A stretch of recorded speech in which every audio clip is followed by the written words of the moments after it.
Welcome, everyone, to this week's episode of Lessons to My Younger Self with me, your host, Kiran Bardwa. And this week, I have the most gorgeous host with me, and I'm so grateful to have her here. Colleen Grady is a Kundalini educator that has been studying this energy through various approaches and modalities for the last 7 years.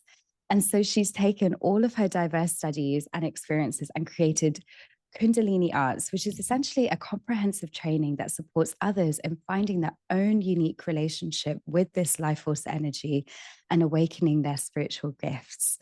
So I want everyone to welcome Colleen. Yay! Thank you. Thank Thank you. I feel very honored to be your first guest on the podcast. Yes, I'm so honored too, because we've spoken so many different times, not only just in person in Bali, but of course, catching up virtually online. And so I'm really grateful to have you here to especially speak about something so powerful like Kundalini activation, especially because that's the same modality that I operate in. And so it's always really great to speak to other facilitators in this space and just hear their experiences and what called them into this energy and into this field. So yeah, super grateful and excited to have you here. And yeah, I guess that brings me into my first question. Tell us a little bit about your journey. What brought you into the arts and the world of Kundalini? So when I was like a preteen and wanted to grow up, I wanted to be a yoga teacher. That was like my dream job. So I feel like I've always kind of been following the same thread. It actually Yes. hasn't changed or gone in any different direction. Maybe it's just more deeply unraveled, like the next step of what was there on that journey. So actually 10 years ago when I first started teaching yoga, I knew I wanted to be in the world of Kundalini, but I wasn't also quite ready for it. I feel I was really connected to Kundalini yoga at that time, and that was really the outlet that I was seeing it. I didn't realize there was all these other experiences and ways of working with Kundalini, but there was always something I was very drawn to about Kundalini yoga teachers. There was a magnetism, a grace, an authenticity, and like a courageousness that I always wanted to be in their presence. I feel like I was just kind of following yeah, this pull about Kundalini, and I wasn't quite ready for it though. Like I feel like these years of just really focusing on more traditional yoga and building the foundations of my body were really important, as well as working on myself and really getting to open myself up to these new ways of exploring being and these new aspects of yourself. And I remember even with Kundalini yoga, there's still a lot of um, yeah, really like giving yourself over to a practice or giving yourself to the energy or giving yourself even to the collective field of energy that you're moving. And although it's different than Kundalini activation, it still was such a powerful feeling and also a very vulnerable feeling as well, of Mm. really like letting go of control. And Yeah. so after a few years of just being in the traditional yoga space, then I started studying Kundalini yoga. And I was like really deep in the Kundalini yoga space. And then I also kind of took what I learned from Kundalini yoga and I found someone that was doing some types of energetic body work. And they were living in Bali at that time and they became my really close friend, and I ended up supporting a lot of their work. And that was the first kind of point I had seen these bodies really open up and express energy. Like I was already tapping into it with Kundalini yoga, but there was a totally different wildness with just letting energy run through your body. And so I was really interested in how can I have that experience. And at that time, there wasn't like Kundalini activation. I don't even know if it was like an actual thing then yet that we see in like the modern day brands of what's kind of been created. Mm. So I got really curious and studied a lot of different ways to move energy in my body. And I just started really implementing that and just spending a lot of time getting to know my own system, kind of putting together all of what I had learned from yoga, Kundalini yoga, energetic body work. I worked with a lot of like breath work, emotional release, plant medicines, kind of the whole gamut of it. And just really, the biggest teacher, though, out of all the things was my own body. It was the time I spent within my own system, really getting to know that. And then, yeah, the first time I ever gave someone a massage, they were like flying on the ceiling. So it was like as soon as I just started to tap into working in people's bodies that way, it was very natural that that was happening for me, that I was Mm. already really giving this transmission without realizing that I was doing it, without Wow. really having learned it. It felt like just a natural overflow of the cultivation I had had within myself and within the cultivation I had had with the energy.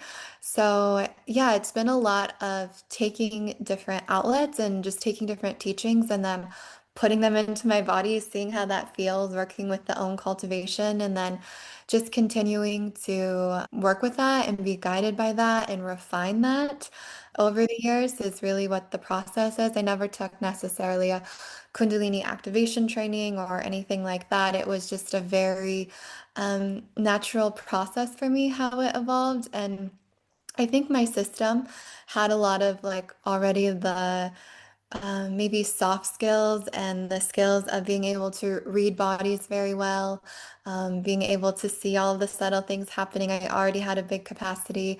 Since also I had such a deep experience in my own body, I feel like I could understand things in other people's bodies better. So it's like from this own self-mastery and self-understanding of my system, when something's moving or I can start to perceive something within someone else's body, I was really like sharp in that because I think that it was like I really fine-tuned my body so well that then I can really finely tune and work on someone else's body through that kind of mirroring because whatever's happening within the field, within someone else's system, when I can feel and perceive within my system how that's going, then I'm getting feedback of where to direct it or what's needed or what's actually happening. So it really created yeah, it created like all of the wealth of information, all of the Yeah. wealth of understanding of, yeah, how to do this work through all of these explorations.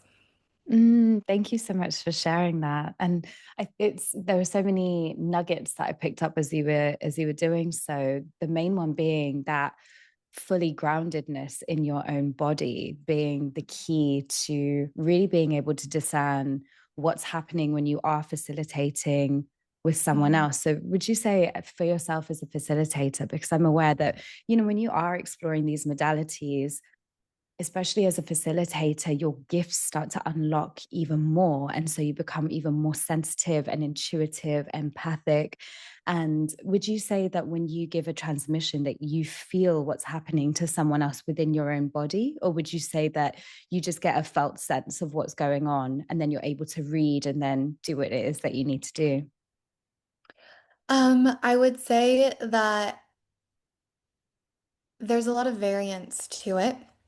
Mm, So in my beginning stages of working, I feel I also worked one-to-one to start, and I think that was really helpful for me getting to know other people's bodies even well, and me just testing out everything that I felt yeah. like I intuitively knew but maybe couldn't intellectually define. In the beginning stages, I feel like I could feel into people's bodies more. Yeah. And now I feel like I don't as much. So I think I've turned down a little bit that ability. And I'm also not upset about that. I actually think that's a very good thing for me at this point because my Yeah. sessions are quite big.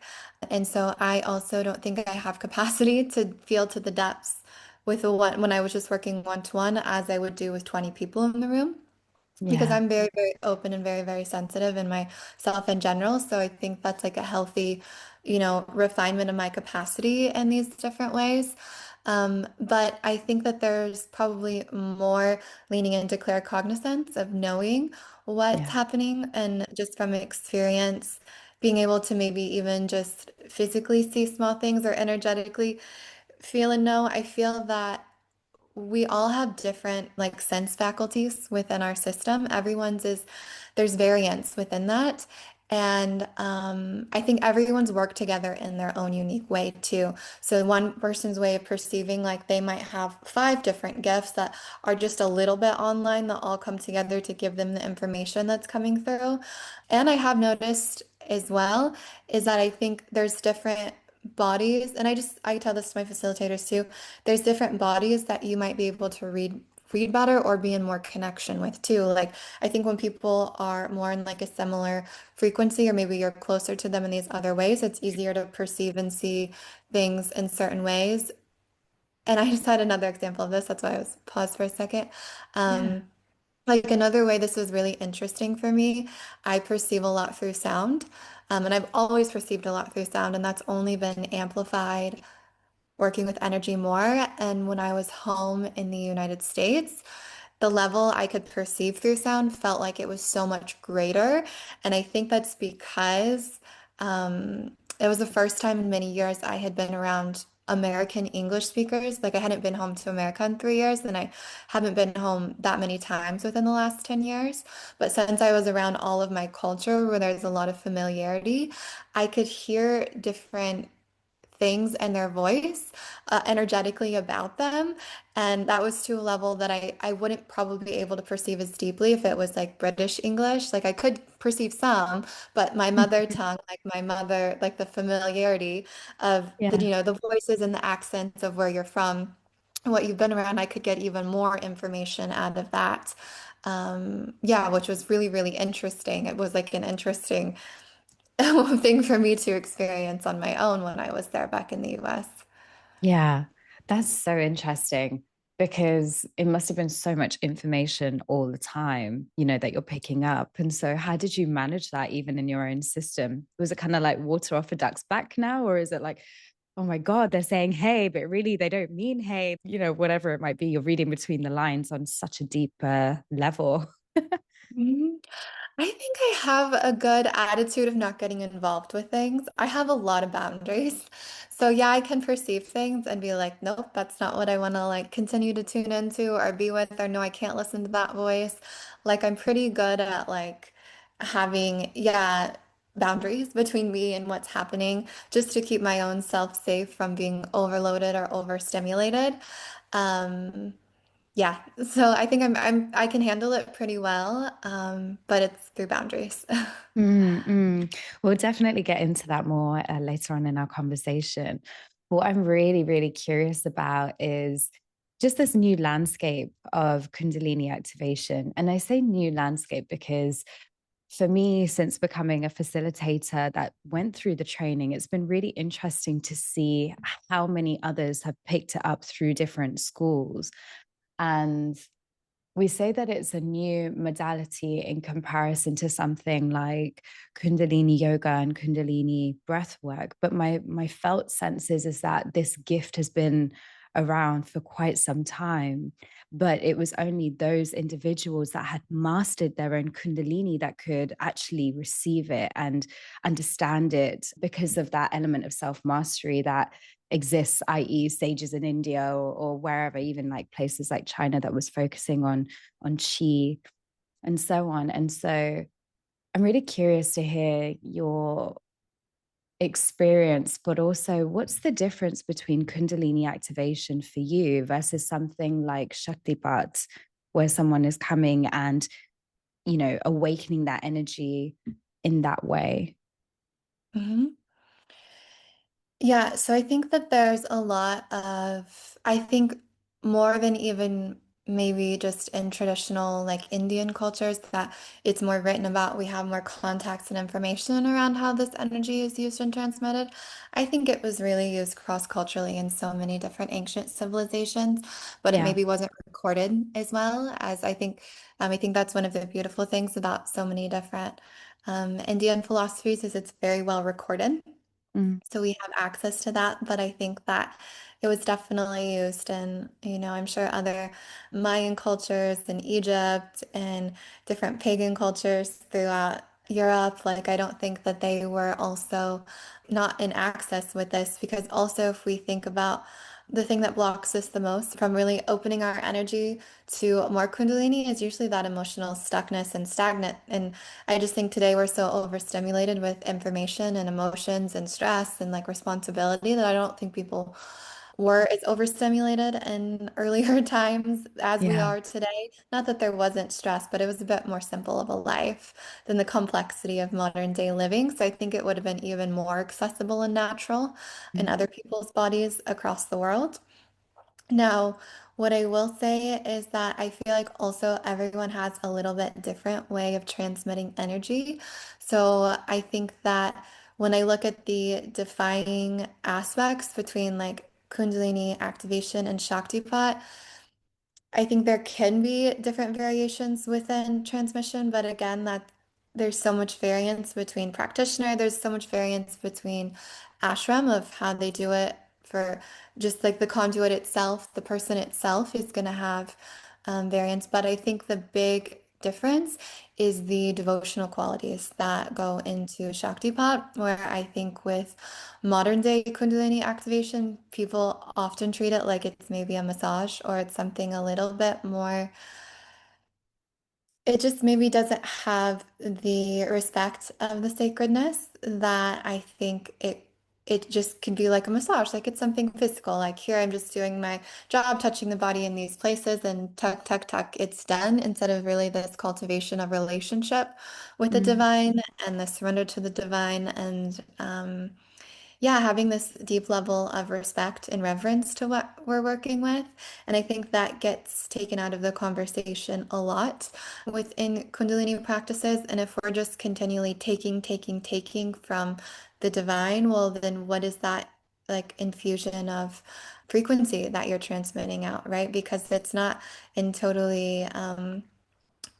like a way of reciprocity with the divine. It's not in a way of always this open-heartedness with the divine. Mm. It can be a bit just this energy of taking, and then I think that's where it can get a little bit more gray in a sense of like using it for personal power or for showing off or thinking that they're the ones that are running the show, that they're the ones doing it. Like it can mess with your head a little bit when you don't have this other higher aspect that you're looking at it from and connecting to it through. Yeah. Oh, I love that you said it in that way. It's so powerful, and I completely agree with everything that you shared. And equally, yeah, you're right.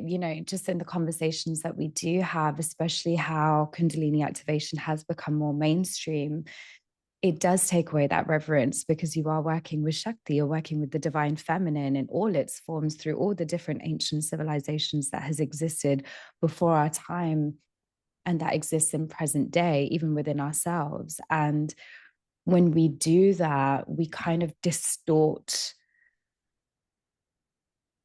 what's actually being transmitted in this way, in a very masculine way, if that makes sense, in my opinion. Like we're not doing it in the flow and the surrender, and we're working with the divine and co-creation. It's very much like, you give me this, I'll give you that, you know Mhm. and in that transactional way, that's what I mean by masculine. Yeah, yeah, I definitely feel that it's that way. And, I think people maybe they don't have the right. And another caveat to that too is I think when we look at more traditional forms of sharing this energy, there's a really long path of cultivation for it.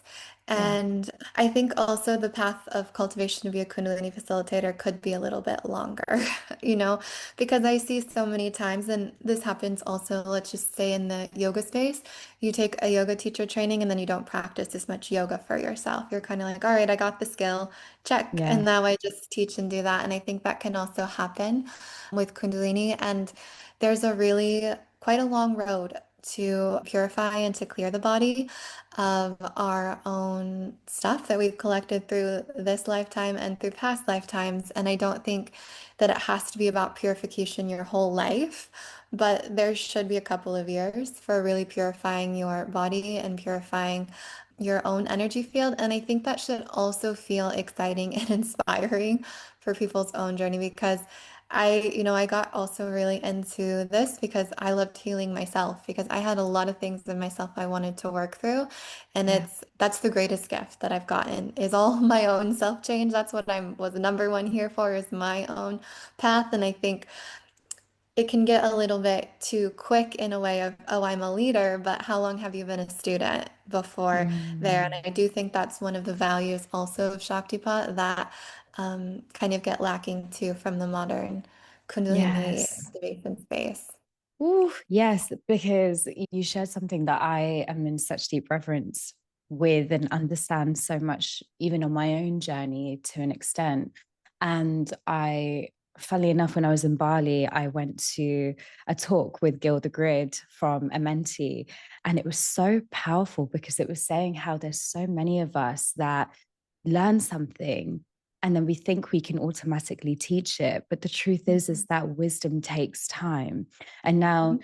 time isn't also synonymous with wisdom, by the way. There are many people that have been in this space for years that lack wisdom because they're not harnessing the lessons, they're not alchemizing their lessons into their own way of being. And that's Mhm. not from a place of judgment, it's just from a place of what it is. And I think we as a society need to step back um, and really sit with the medicine, sit with our journey, sit with, what is it that we are doing? Why do we want to do it? What do we want other people to receive if we are doing these things such as transmissions or holding a yoga class, etc., even sound healing, anything. Mhm. Um, and I think that's really necessary because how can you get the richness and the ripeness of the fruit if you yourself have not even sat with that fruit yourself? Mhm. Um, Yeah. yeah, Yeah, I yeah, think it's sad because I think that you also miss out on a lot of the beauty for yourself because this is such a transformative path. And yeah, it can be challenging for sure, but yeah. it's like the person that you're becoming is so fulfilling and lighter and more bright and more of your true essence comes through, more of your soul can come through. And that's also what so many people are deeply seeking. So when you also don't kind of direct yourself towards that cultivation of just coming more into your soul, then that's also sad for you that you're missing that too. Yeah, for sure. And it's really funny because I ended up joining a different person's Kundalini activation session just to see, you've trained with this particular school. Let me see what it was like in comparison because this school was very popular. And it was exactly the same. But the element for me that was missing was integration. Mhm. Because I remember speaking to someone that was joining. I was like, oh, how did you find the session? How did it go for you? And they were like, oh, I love it. I come 2, 3 times a week and I activate all the time. And, the more intense, the better. And I was like, okay, but then when do you get time to integrate? And they Mhm. had no idea about what I was speaking about. And I thought that's really interesting because I know this practice is and has been very en vogue in the last couple of years. But for me, that felt like I felt sad that you're not really understanding the energy that you're working with.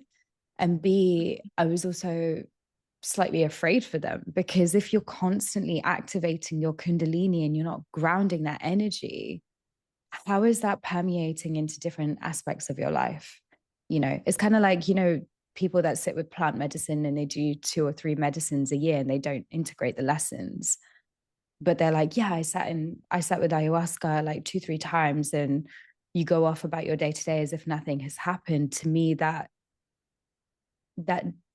it doesn't feel respectful to yourself, not even just Mhm. the energy, but to your own self, your own energetic body, because there's this spaciousness in between where there's a gap between your level of understanding with what you're working with and what you're receiving. And this can be quite dangerous if you're not careful, if you're not anchored into your own uh, source oneness within yourself. Yeah, I definitely think that's true. But I do think that it can catch up with people. I also feel that that's true too, that sometimes when there's a newness and an excitement and they're just like, oh my God, I've never experienced something like this in my body before. It's like almost like maybe drugs or a peak experience that people are Yeah. just so hungry to have that. And that's also understandable that there's just like there's an excitement, like a puppy energy, like I want more, like how can we get more of this? But I do Yeah. think that it's like when you're constantly stimulating the system, it might not be recognizable right in the moment, but it is gonna come to a point, like all of these things do add up. It's not gonna not catch you. Mm. So it is gonna have a breaking moment where it's like, yeah, your nervous system can't take in anything more, or there's just like I think also there's a lot of life changes that happen and it's best to take it slow in that way so that you can also, like pivot with each little aspect that needs to change. And so then it's like if you haven't really pivoted, but all of these energies in your body are changing and then externally things are changing and we haven't like had that equal meeting of like, yes, I've changed and I've allowed my reality to change with me, then I think it can get to this phase where it's just like really confronting or really overwhelming or like, yeah, you have to like take a break and you don't know what to do and now you need all the support because you didn't take the steps like the slower pace like step by step to kind of change as things were changing. And I think that's also like a reason why that people can say, oh, it's so dangerous. Like if you misuse it, it's definitely dangerous. Mm. If you don't actually respect it and take the precautions and kind of look at it with more of this like, yeah, a wholesome foundational step by step process, then yeah, it cannot be good. Like, Yeah, it can take totally. some time to unwind and work through all of that if you haven't also added in the care that's needed to be with the work that you're doing. Yeah, totally. And I think there's also this confusion that Kundalini activation is the same as Kundalini awakening, which is separate in my opinion, and just in the nature of how this energy works and how we work with it in the field. What would you say is a defining factor for you that separates the two? I think that it's hard to put a clear indicator on the separating factor because I think the way that consciousness opens up, that is something that's really hard to define. So if we're just talking about pranic energy opening Mhm. up versus consciousness, more consciousness in the body opening up, it can look exactly the same on the outside. So Yeah. it's not something that I think is so clear or that someone else can also kind of dictate for us, right? I think that it's more if every session you're going to is just like happy and joyful and light and you're not really seeing there's like external things that need to change. Okay, maybe we're in just the beginning processes, but there is going to be a point where this consciousness starts to open up in your system. And that's something that's really in its own nature on its own times. We're just continually creating the conditions to do so and to have that happen. But for me, it doesn't have to be so separate in the Kundalini activation versus the Kundalini awakening. There doesn't have to be a clear line because really, I think these concepts, it's like, who's going to be the master that's going to tell us that's going to be one way or the other? Like, Mm. energy can also open very gradually, and actually, most people go through a gradual Kundalini awakening process. We hear Mm. the horror stories of people going through a very big Kundalini awakening process, and that's, I think, the markers we have in our mind are these like rare cases Yeah. that people have had these experiences, and then we think everyone has to have a rare case to make it be Kundalini awakening, and that's not actually true either. That's Mm. again just like kind of how we've absorbed information about it. And yeah, I think that that's a bit of like a tricky question. It's a tricky thing within the space to be like, where do I stand on all of this? Yeah. And I think that's the point. It's not always easy to define things like consciousness in a very broad way when everyone's Mhm. journey is unique. My Kundalini awakening was completely different to some of my friends that had more of an explosive experience. But I also think that's part of your soul's journey to receive that and to be able to learn. Yes, even whilst it's absolutely challenging and you may be going through some things, how to actually hold that space. how to harness that frequency, and being able to also have a community of people that can support you. And I think, especially because this work now is becoming more readily available to the average person, where you don't have to meditate in a cave for 100 years or whatever it might be to receive it. I think more of us are becoming more aware of the nuances. And I think it's important to talk about the nuances so we don't have this extreme in our mind, which is still quite prevalent actually to this day, where people are a bit afraid and they're not sure what it means and they're scared that it's demonic. And it's like, no, it's just your life force energy, nothing demonic about it. Yeah, I was reading this blog not too long ago that was like on, it wasn't on Kundalini, but it was on different energy healing practices and how different energy healing practices had different times of popularity based on what the world needed at that time. So based on Yeah. ascension, based on the energy of like the earth energy as well of like what people were collectively available for. And I thought that was really interesting to think about how we've seen Kundalini like become so popular, become so much more widespread, and how people are now more available for this. It is something that now people are talking about more. Their bodies are more ready for it as just as like a collective human race. The collective human race is starting to raise their frequency and raise their consciousness across the board. And then we have something that is so strong, so ready to like blast out the frequencies, the energies, the thought forms, the beliefs that are holding us back from really being in our purity and being in our highest level. And so it's also an exciting time in that way that now it's like this is becoming more accessible and becoming more widespread that so many people can tap into doing this to support our evolution as a human species. Yeah, totally. I completely agree. And what was I going to say? I had a light bulb moment as you were speaking.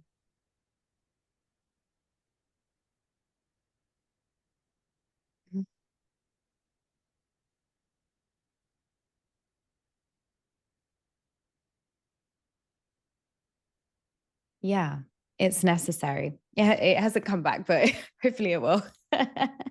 Yeah, it's so necessary during this time. And I think we also need to talk about discernment, if we are voluntarily going through these processes, because, if you're having a spontaneous awakening in comparison to just walking into a Kundalini activation, it's very different. And the conversations that I hear at the moment, especially in the field of Kundalini, is that it's been tainted because of the actions of a few. What are your thoughts on that in terms of integrity, discernment, choosing the right facilitator for you? Hmm. I think it's a big question. There's a lot of different ways to take that. I think with choosing the right facilitator, I think first it's really important to choose someone that energetically you feel that you get along with, that you resonate with, that there's a connection or a pull there, that there's also a safety with this person. And I think that really seeing what has their path been, what is their depth of experience been with this energy, so that we can't share from something we haven't experienced. The more range and depth of experience you have, the more you can see and spot and guide things as well. And like, where is the place that this person is sharing it from? I think is also really important too, because everyone can have a different motive, a different objective of what they come to share this work for. So I think that's really important. And it can also be hard to read between the lines what that is, because there's a lot of times that things can look on the surface one way when they're a little bit different on another way. And you might not realize that till later in that things are a little funny or a little off. But I think really holding out to someone that you feel 100% like, yes, I'm in resonance with this person, then I think that's a good indicator. What about for you? What would you say? Oh, love this. For me, definitely someone that you feel safe with, seeing, similar to you actually, like seeing someone that you feel resonance with their energy. How do they hold space? How do they make you feel? And, and this may be a controversial take, you can walk out of a session anytime. You just may Mhm. not feel like you can. And I really Mhm. want to share this because I think we forget that we are sovereign beings. And so if we are in a session where we feel like something feels off, I don't know why, the space doesn't feel clear or clean, even with the transmission, it's not like something's taking over you where you cannot physically get up and move. You are very consciously aware with your brain, like what is happening. Um, just from my experience, you can step up and leave. For me, the discernment comes from how are they not just simply portraying themselves, but how do they speak about the energy? Do they even have reverence for it? Or is it an egoic I make people move and wriggle around and all of these things? And I've seen that a lot. And I've even heard, I had a really good friend of mine that had an activation and from someone else. So she had an activation from myself, and it was her first one. And then she received an activation from someone else. And now this isn't me being like, look how amazing I am. But it was really interesting for me to hear her experience of the second one, because she said it felt like the facilitator was literally forcing her energy to awaken or do something. It didn't feel like there was spaciousness there. And I think Mhm. when you are in your beginning stage of becoming or being a Kundalini activation facilitator, you may feel like, oh my God, I need people to move, otherwise I'm not doing it. But actually the maturity and the level of discernment comes when you realize you're not doing anything, and B, the energy is always working. Even when someone is still and not moving at all, they may be having such a deep, profound inner experience. But if you yourself are having your ego come in the way, your insecurities, and you're not clearing them, that's when I think the distortion can come. I don't believe that a frequency can be distorted at all, especially when it comes from the light. And I think that's where it's interesting that I'm hearing some of the facilitators that were Kundalini activation facilitators saying that, because they're now operating in a new modality. And I don't think that's correct. And I don't think that's fair either. And I think what I wanted to say before, as you were sharing about the different experiences with awakening and activations, is that these Kundalini activations come with a side of shadow work, whether you're a facilitator, whether you're a participant. And if you're missing that, then you're missing the point, because it's not just about ascension, it's about descension into the void, into that space of surrender, into the unknown, because this energy is calling you forward to step into your light in a way that has never been done before. And I think that's so powerful. But we as a society are so afraid of the dark. Whereas when you work with the light, you need to understand that darkness exists, and we cannot bypass everything into unity consciousness, love and light, as if we don't live in a 3D world. We need to understand that we need 1 foot here and 1 foot here. And how can I bridge that gap to allow participants that are here meet themselves here? And so that's another factor that I would say is really important when choosing your facilitator. If it's all love and light, I don't know how they're going to help you in the dark.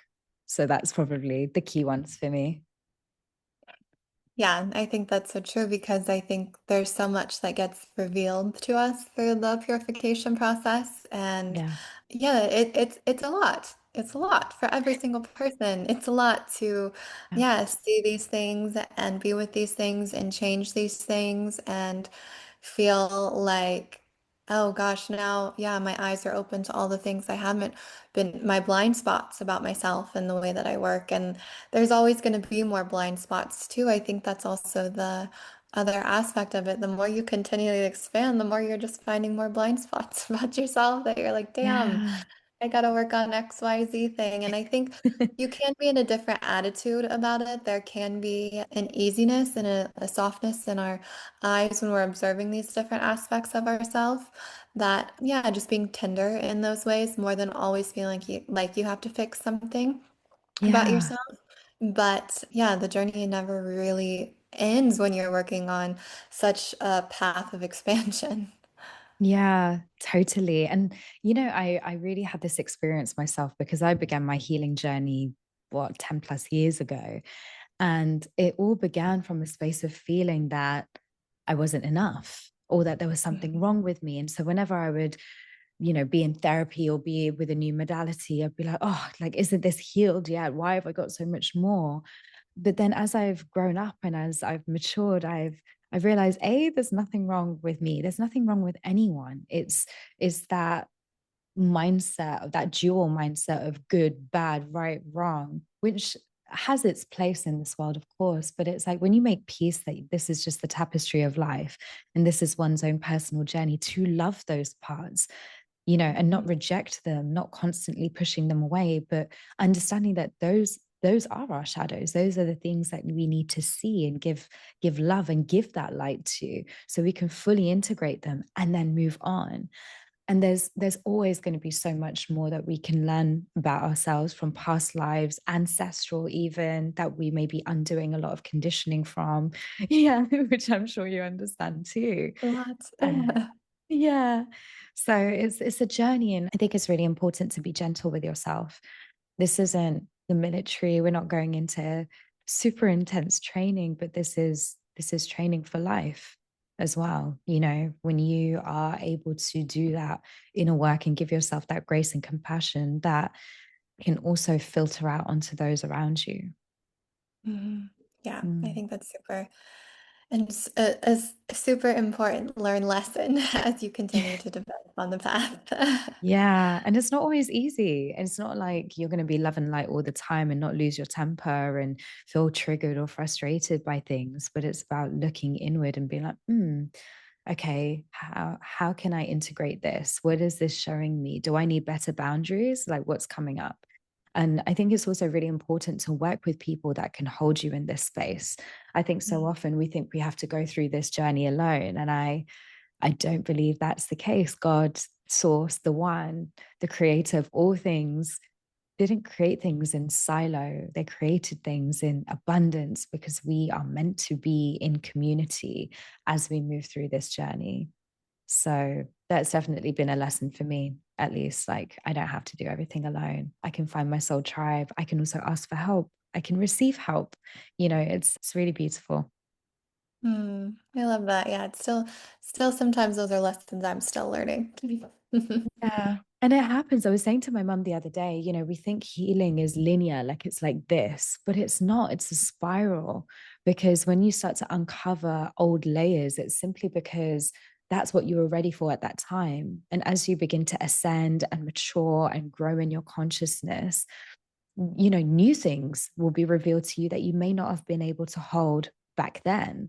Mhm. And that can feel exhausting because you're like, what the hell? I thought I overcame this, and this new layer has now been presented to me. Like, come on, whatever it might be. But then you understand, okay, this is actually a lot deeper than I thought it was.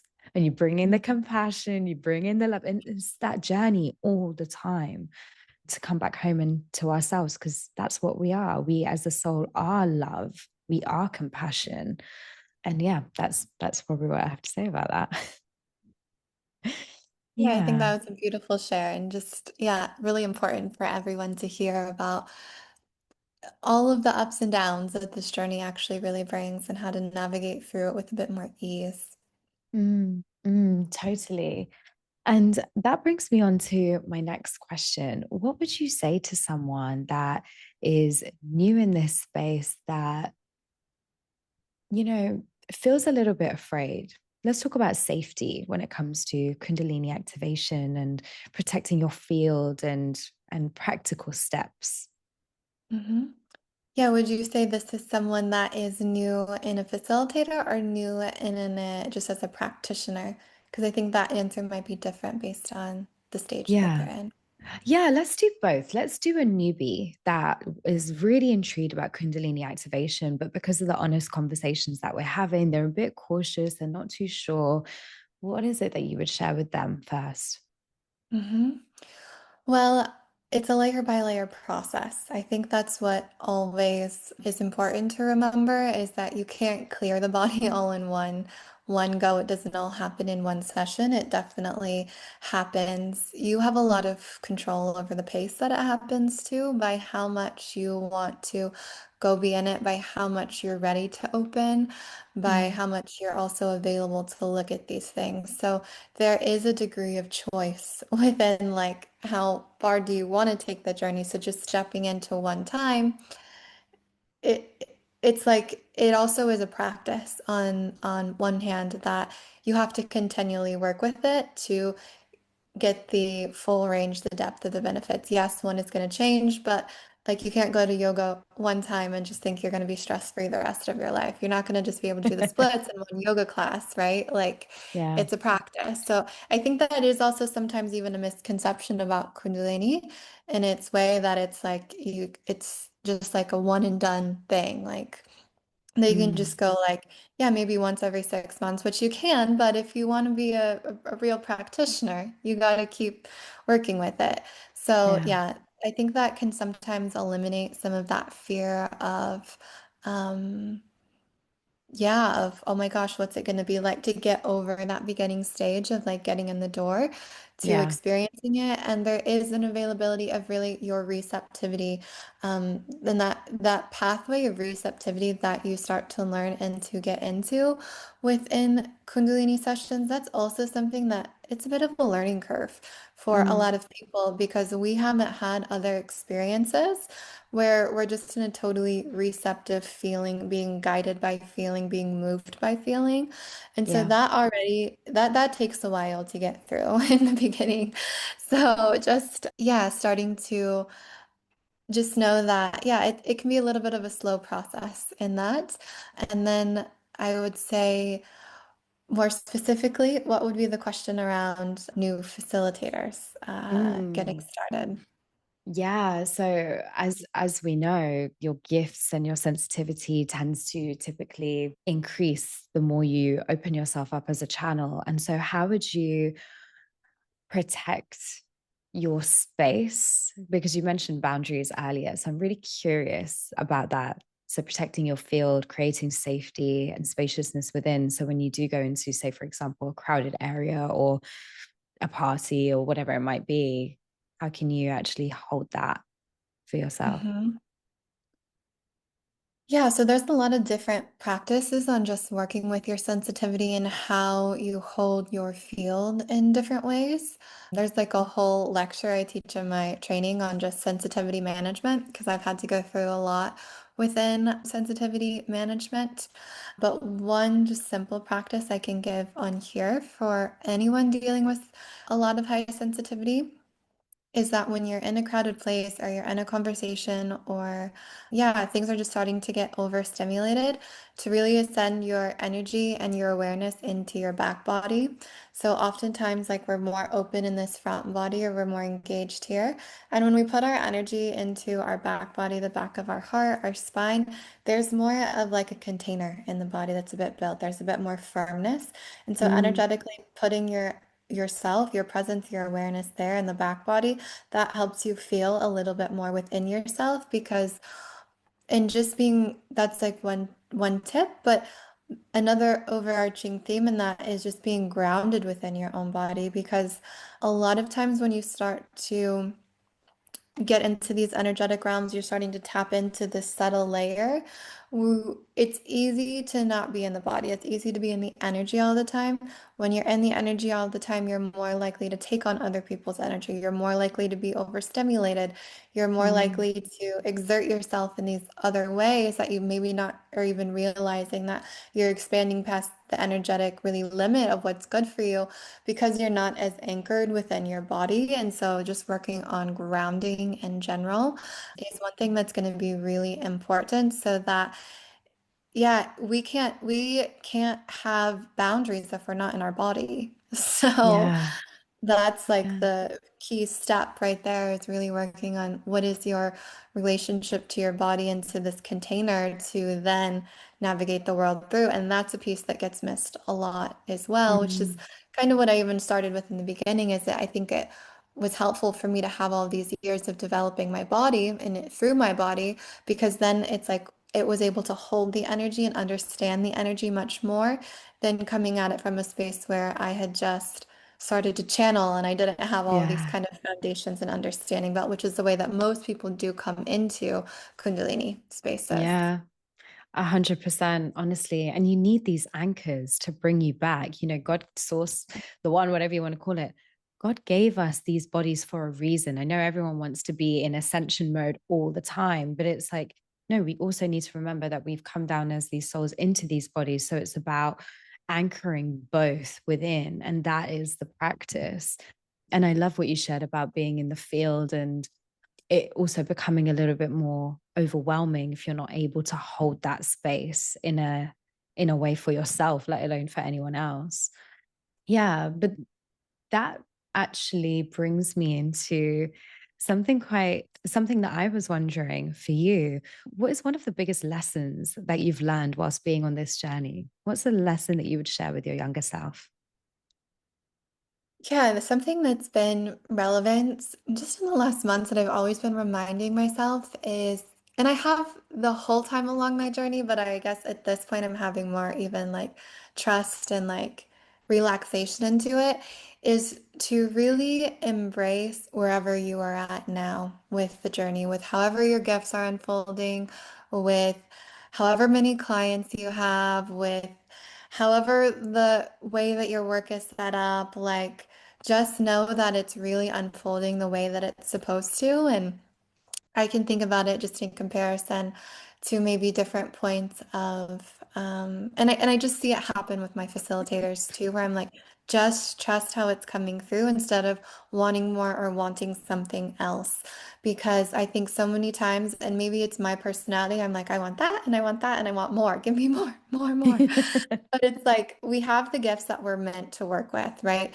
And I think in the last few months, I've had even more of this drop into, okay, I'm not trying to develop any other type of ability or gift that is just not naturally coming online for me because Kundalini actually came natural for me. Using my voice and channeling came natural for me. Dancing came natural for me. I didn't study any of these things. That's just like my biggest gifts within my own spiritual abilities. And I always wanted to be super psychic and always wanted to have all these other channeling abilities my whole life. And I was taking all these courses and trying to develop it. And it just was like, it wasn't inspiring, like to keep practicing, or it wasn't inspiring to do it. But there's a part of me that still wanted it. And I think that the more that you can trust even more what the gifts are for you that are coming through, the more power that's behind them too, because everyone is unique in that. And I think that we all have different spiritual abilities from different lifetimes that start to come online within this life. But I think we also have important abilities that are for this specific lifetime. So though maybe you've heard from someone doing past life work that you could do XYZ in another life, and you're like, why can't I do it in this lifetime? Come on, I'm continuing to develop myself. Like I'm waiting. Like there are also specific things that we need to bring through in this particular time. Yeah. And so that's a way I think I've had just like more trust and exactly I'm doing exactly what I'm supposed to be doing. And I didn't actually have to look outside for it very much. I just had to Yeah. trust even more. And that people come to me for those unique aspects that I bring through within my work. And I can just like rest assured in that. And I see it Yeah. also happen like that's just like maybe on the spiritual gift side, but I see also it happen for people when they're like, but I want to more people in my sessions, but I want to work online and it's not working. And like for me, Mm, I actually did a lot online from the beginning. I'm really good at energy work online, same. and I never thought I would be good at energy work online. But it's Yeah. also really allowed me to create a lifestyle that I can travel and that I can connect to so many people across the world. And sometimes I'm like, damn, these people who just have like these in-person classes and they have their in-person community, it's just way easier for them because they don't have to Yeah. do as much marketing. They just like they fill up all their things just from being in one place and knowing the community all the time. And for me, it feels way harder because Mhm. I'm like always on getting all of my clients through the online space, not through in-person work. So there is even more of a gap that I have to work through and fill. And Mm. marketing, that would be a totally different thing if I just lived in the same community my whole life and just knew people around that came to my sessions. way Yeah. easier. But I also trust that for me, this online piece, it's a part of the mission that I'm on is to reach more people globally. And although it's much harder work in that way, I just trust that this is the path that I'm supposed to be on, and all these skills that I have now are also adding up and compiling and coming into something that's greater and bigger as the journey continues to evolve. And so I just have to relax into that. And yeah, it's just something that I think there's other things I hear a lot from facilitators where they want something a little bit different. And then Yeah. can we relax into how it's coming through and how it's being given to us right now and see the gifts that are around? Because then it just creates less inner tension, Mm, less inner like friction of what should be happening or how you want it to happen. And I think then actually more can even happen because we're not in this like trying to make yeah. it something it's not at the moment. Yes. Oh, I love everything that you shared there. And I hear you with online because I primarily work online as well. And it's also, like you shared, it is a gift as well because you have that flexibility, you have that autonomy to be anywhere in the world and connect with anyone in the world, really, that's open to this work. And I also hear you with the aspect of marketing. But for anyone that's about to go and see Colleen's work or has already seen it, you will know that she's phenomenal with marketing and she has a real air and grace about herself too. So definitely go and check out some of her work. And I'm really curious to hear, what are you most excited about for the rest of 2026? And how can people find you and your work? Mhm.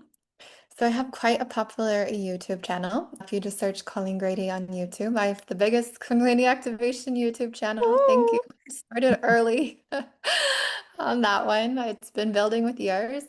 So you can find me on YouTube, Colleen Grady. You can find me on Instagram, kundalini.devi. It's my Instagram channel. For the rest of the year, I have an online training happening in May and June, which there's one for beginner and one for advanced facilitators. And then what I'm most excited for is I have two kind of new offerings as well. I have one that's called the Feminine Force that is actually taking more of my gifts around this vocalization, vocalized channeling, and dance, and bringing that more into the Kundalini space because I see already a lot of people who work with me. It's kind of in my transmission that they start to pick up these new ways of connecting with the energy and transmitting it. So, yeah, we're going to be cultivating more of like these feminine aspects that come through with Kundalini and how to be more in the body and how to be more in our power when we are expressing and channeling and running energy. So that will be coming soon in Vienna next month. And then I'm really Amazing. excited to go back to Egypt. My Egypt group from last year was like even writing me a lot this morning.